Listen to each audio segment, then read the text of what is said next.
Hello tout le monde, bienvenue dans ces cours où j'aimerais maintenant parler d'état des voisinages. Quand vous devenez voisin, ou bien quel est l'état dans lequel le routeur se trouve quand ils sont voisins, ok? Ou bien quels sont les états qu'ils vont traverser jusqu'à ce que les deux disent bon, on est dans l'état qu'il faut pour devenir voisin.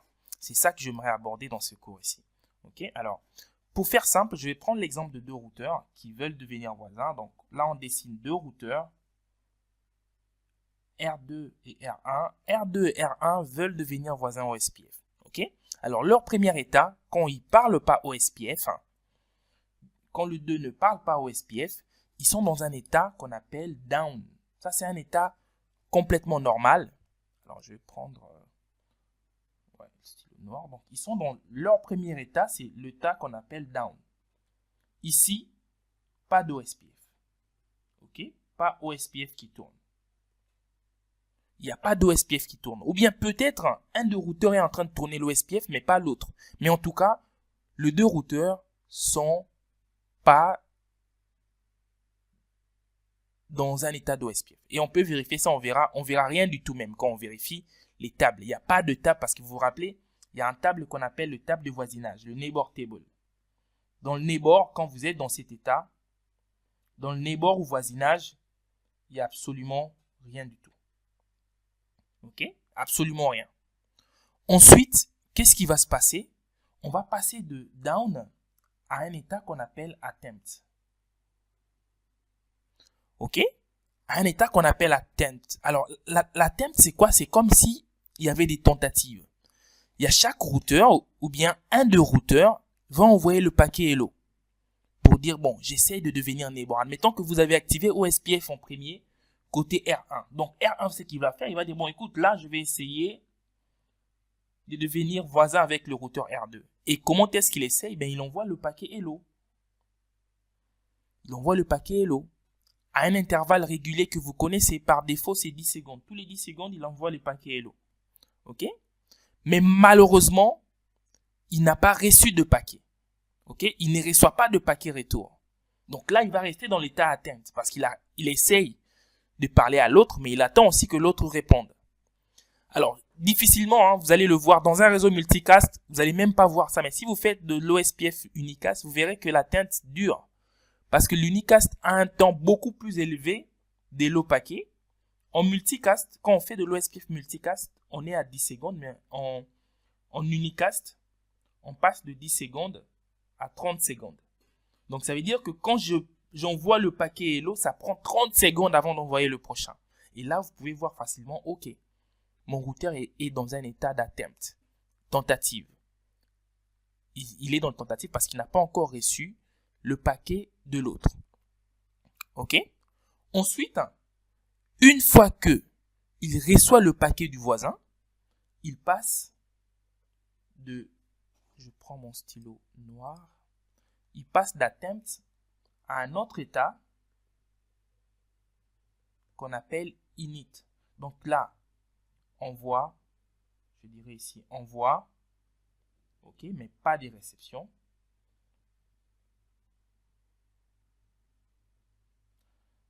Et il passe dans un état qu'on appelle init, ok, ou bien initialisation.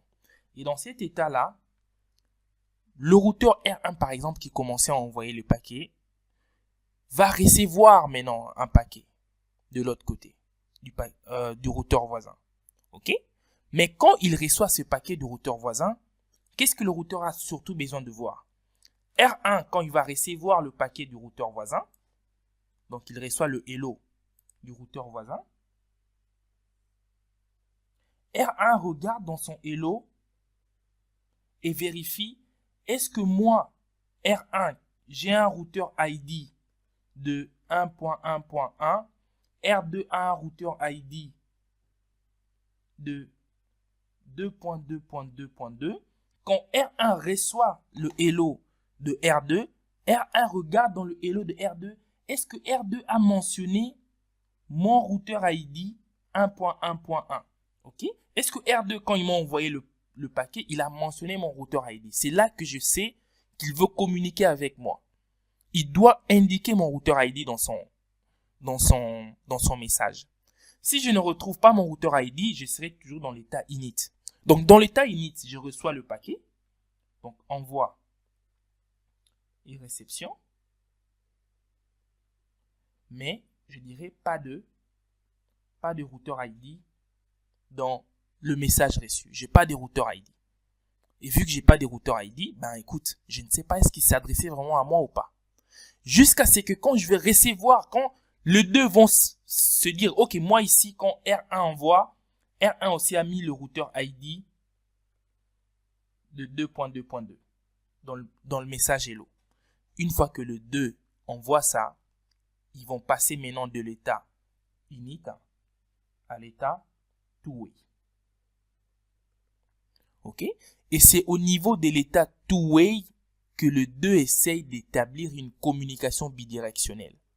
Ils se disent, bon, moi je sais que le voisin, c'est le routeur R1 avec son routeur ID, parce que comme je vous ai dit, le message là, quand il s'adresse, il ne s'adresse pas à l'interface du routeur R1, il s'adresse à son routeur ID. Et le routeur ID est unique dans la zone OSPF. Ok? Il s'adresse au routeur ID. En tout cas, dans votre domaine OSPF. Ok? Et donc, à partir de two-way, vous avez une communication bidirectionnelle. Vous avez une communication bidirectionnelle entre les deux. Parce que les deux se sont dit, ok, je vois le routeur ID, je vois mon routeur ID, lui aussi là-bas sans doute il a vu son routeur ID, donc on passe au two-way. Ok? Alors, à partir de two-way, on peut maintenant soit avancer à un autre état, et c'est dans cet état ici qu'on va s'échanger des routes. Certains routeurs restent dans certains réseaux, vous allez rester dans two-way. Si vous n'échangez pas des routes avec un routeur, vous allez rester dans le two-way. Ok, surtout dans le réseau multi-access. Je prends l'exemple d'un réseau multi-access comme ça, où vous avez des DR et BDR, R1, R2, R3 et R4. Vous allez remarquer quoi? Vous allez remarquer que si R1 c'est un DR, R2 c'est un BDR, R3 ici, disons, et R4, les deux vont avoir une relation juste two-way. Ils se connaissent, mais ils vont pas s'échanger des informations, des routes. Pourquoi? Parce que, comme je vous ai dit, dans un réseau multi-access, OSPF change de mécanisme et fonctionne de manière à ce que les routes ne sont envoyées que vers le DR et le BDR. Ok? Chaque routeur envoie les routes vers le DR et le BDR, mais entre eux, ils ne vont jamais s'envoyer. Et donc, vous pouvez rester dans cet état two-way où on se connaît, on se parle, mais malheureusement, on ne partage pas les informations. Ok? Maintenant, quand je commence à partager des informations des routes, ou bien je souhaite partager les informations de route avec mon voisin, on quitte le two-way pour aller dans ce qu'on appelle le X-star. Okay? Donc, l'état qu'on appelle X-star. Alors, dans X-star, là, on cherche à échanger qui va être maître, qui va être esclave.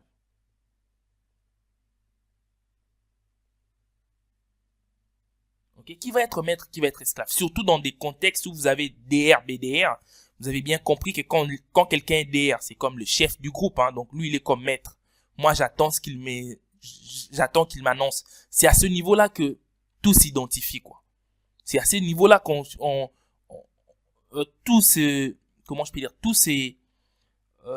tout devient clair. Voilà. Et une fois que, disons, on sait, dans un réseau point-to-point, on n'a pas besoin de ça. Ok? Dans un réseau point-to-point, on se traite tous d'égal à égal. Mais dans un réseau multi-access, un routeur sera forcément esclave, c'est-à-dire que moi, je dois recevoir et l'autre maître. Ok? Ensuite, on va passer à l'état 6, qui est le exchange. Et c'est au niveau d'exchange qu'on va commencer à s'échanger de paquets quoi? De paquets DBD ou bien Database Description. Vous vous rappelez du résumé de paquets, plutôt du résumé de base de données que chaque routeur a. LSDB. C'est quand on arrive à cet état de de voisinage que les deux vont se dire, bon, écoute, je t'envoie un résumé de mon LSDB, j'ai à peu près 20 routes. Lui aussi lui dit, moi ici j'ai 10 routes. Ah, t'as 10 routes? Non, c'est pas bon. Il faut qu'on puisse se synchroniser là. Et là, s'ils doivent se synchroniser, ils vont aller dans une étape qu'on appelle loading. Et dans l'étape loading, chaque routeur, par exemple, le routeur R2, je vais effacer ça. Dans l'étape loading, le routeur R2 va dire, j'ai effacé le routeur R2. Ok, voilà. Le routeur R2 va dire, écoute, quand le routeur R2 manque une route, qu'est-ce qu'il va faire? Il va dire, écoute, s'il te plaît, LSR request, ok? S'il te plaît, envoie-moi un peu une base de données. Je manque telle information. Et l'autre va dire, d'accord, il va lui envoyer l'information.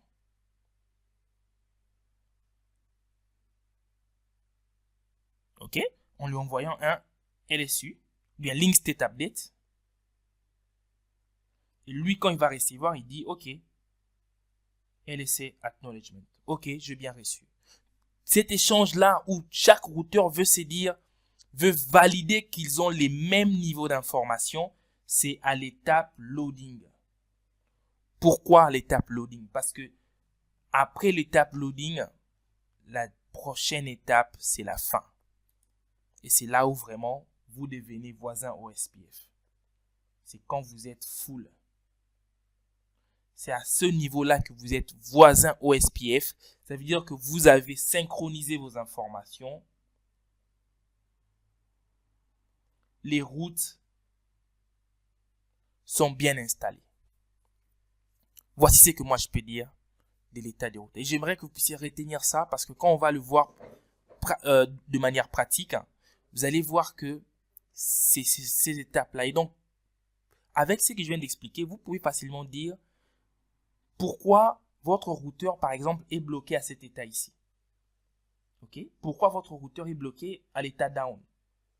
Et qu'est-ce qui se passe à l'état down? Vous saurez expliquer le pourquoi et vous saurez troubleshooter. Merci pour votre attention à ce cours qui clôture ce module ici. Merci.